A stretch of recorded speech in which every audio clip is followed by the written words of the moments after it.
Pretendo culture is changing. This is something I've been saying for a long time in regards to the anti-Nintendo discourse and the community, because it's been constricting a lot over the past decade, right? People can't keep up with the old narratives, the idea that Nintendo is constantly failing, or that iOS or PC are going to stomp them out of existence, and especially not this idea that PlayStation is bigger or more relevant than they are. Like Nintendo has dispelled a lot of like the iconic myths that have kind of motivated Pretendo thinking for decades. The censorship thing, the not making new IPs thing, the not having mature games for mature gamers thing, the online play, having established franchises, right? Like everything Nintendo has done has been perfect. They have essentially made no mistakes over the past 30 years. Ever since like the Virtual Boy, which I think is the only real Nintendo L ever.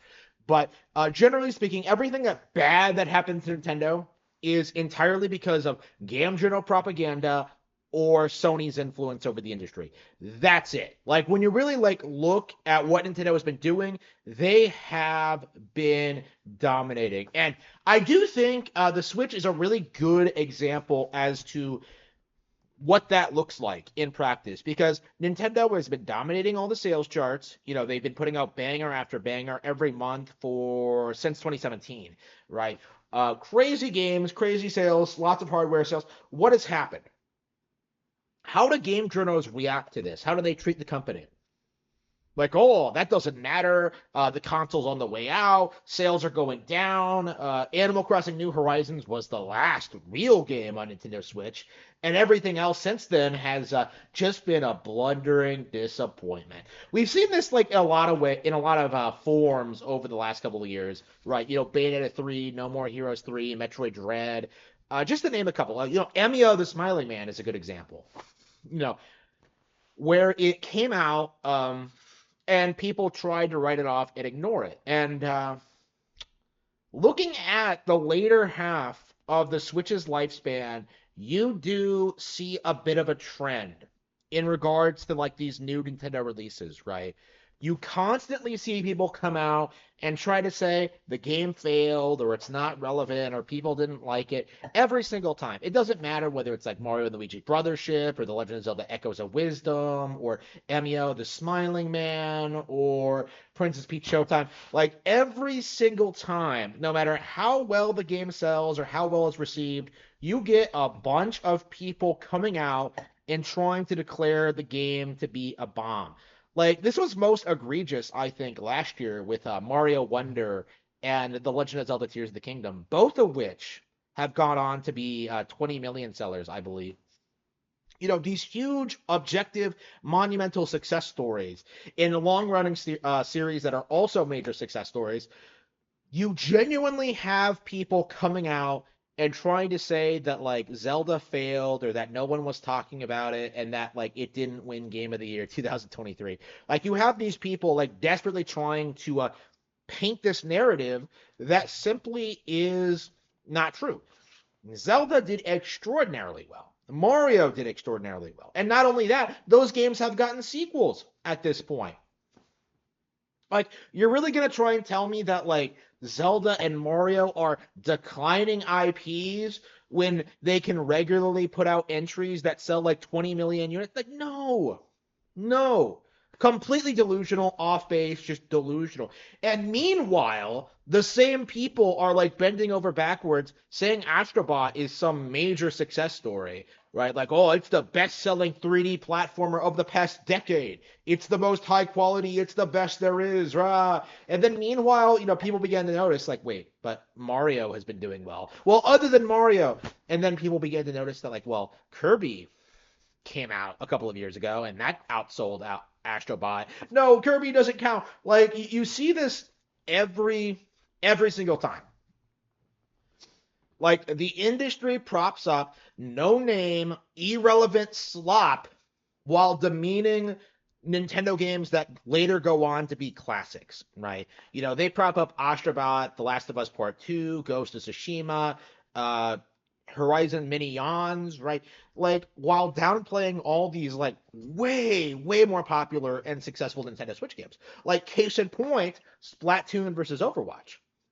The narrative was always that like Overwatch was this big huge deal and everybody loved it and it was the greatest thing ever. And over the past decade, we have seen Overwatch fade away into a complete nothing, com- uh, into just the void. It's just gone, while Splatoon keeps reaching newer and newer heights. Like the difference in quality and fan reception is staggering with those games. And that's not an isolated example. Nintendo has won the console war. And at this point in time, we have an entire gaming industry that just can't bring itself to face it, right? They really think that there's going to be a massive sales drop off going from Switch 1 to Switch 2. They really think it's going to happen. Well, this always happens with Nintendo consoles. They can never keep the momentum. Like they don't understand what caused the momentum disruption in the past. Was other companies coming in and spending way too much money like trying to undermine Nintendo's business. Whether it was Sega and their stupid like blast processing ad campaign, or Sony like doing the mature gamer for mature gamer thing, like, or like the entire industry like doing everything they can to downplay like the Wii and DS being a massive success story. Like that kind of industry disruption is not possible anymore because Nintendo is way too well established. They have their own platform of ecosystem. The Nintendo Directs, where the game journals cannot manipulate the public opinion. They have all these beloved IPs that will keep people coming back. People keep saying this. I keep seeing people say this, that like, well, game sales for Switch are only so high because of the hardware selling so much, right? Like they're completely unaware of the fact that with more of these copies sold, more of these people are playing the games and they're becoming fans, and it's going to become more and more likely they're going to come back for future hardware releases. The narrative that was established in the 90s, the idea that like Nintendo doesn't have games for mature gamers, that you only play Nintendo game consoles for Nintendo games, it's not true anymore. And not that it ever was, but when you actually look at the Switch and see like just how relevant something like Dragon Quest or Romancing Saga 2 or um, any of these other major third-party games are on it, like you really see that Nintendo is slowly but surely eating away at like the third-party monopoly that PlayStation and Xbox have enjoyed for the past several years, right? Like it is going to collapse, and right now it feels like the only thing keeping these brands relevant is this idea that like eventually they're going to get their shit together, eventually they're going to go back to making good high quality games, that eventually they're gonna like make something better than Zelda and Pokemon, and it just isn't going to happen. Breath of the Wild came out in 2017 and it still hasn't been topped, right? Like the people who delusionally believe that like Skyrim or Baldur's Gate 3 or um like Dark Souls are better than it are just completely off their rocker, like delusional, right? It just isn't true at all. And even if it was, Nintendo has demonstrated that they can actually make an innovative sequel with Tears of the Kingdom, and they will demonstrate that the Zelda IP will grow and evolve and evolve more with the next game in the series. I don't think the people who railed on Tears of the Kingdom are going to really be able to downplay the next Zelda game, which is going to take place in a new setting. It is going to have a new plot and story and mechanics, and they just aren't going to be able to damage control this. Like, they're completely done, and it's just resulting in this like just these unbelievable cope sessions of them just constantly going after every Nintendo game that exists. Just look at like Christopher Dring like coming up with his weird narrative like Mario and Luigi Brothership has sold like 40% less than Super Mario RPG and Paper Mario the Thousand Year Door. Never mind the fact that it's not actually true. But like just look at the guy who is posting this.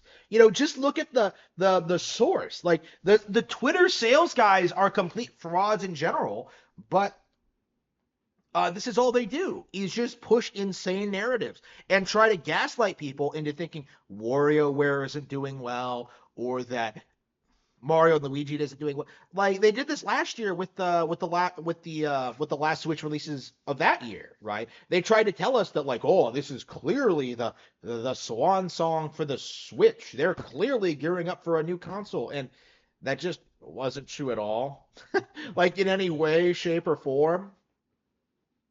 And nobody wants to admit it, right? Like we are still in this like weird delusional period where people aren't accepting what's actually happening. Like, oh no, like people aren't buying this Switch game. Yeah, because they have millions of other options on the eShop. Right? Like this is the reality of the situation. People are still buying games on Nintendo Switch, but they're buying different games, right? They're not necessarily all like ranting and raving about the same thing like players and other consoles do because we actually have options. We actually have variety. We actually can choose to play Dragon Quest or Mario and Luigi or like Mario Party or Romancing Saga 2 or Yeast 10 or whatever, right? I'm playing through Kingdom Hearts again. I'm going through the entire series and I'm enjoying it. Like again, there are plenty of new games that I still have not bought because of just how insane my backlog is right now. I got to finish Ace Attorney Investigations 2. I got to beat Mario and Luigi. Like when you really look at what's happening, like yeah, there's a reason new games don't necessarily sell as well. It's because there are so many to choose from on the Nintendo Switch. And when people are still buying games on the Nintendo Switch platform, it is clearly still a healthy, viable ecosystem. And that fact drives the Pretendos insane.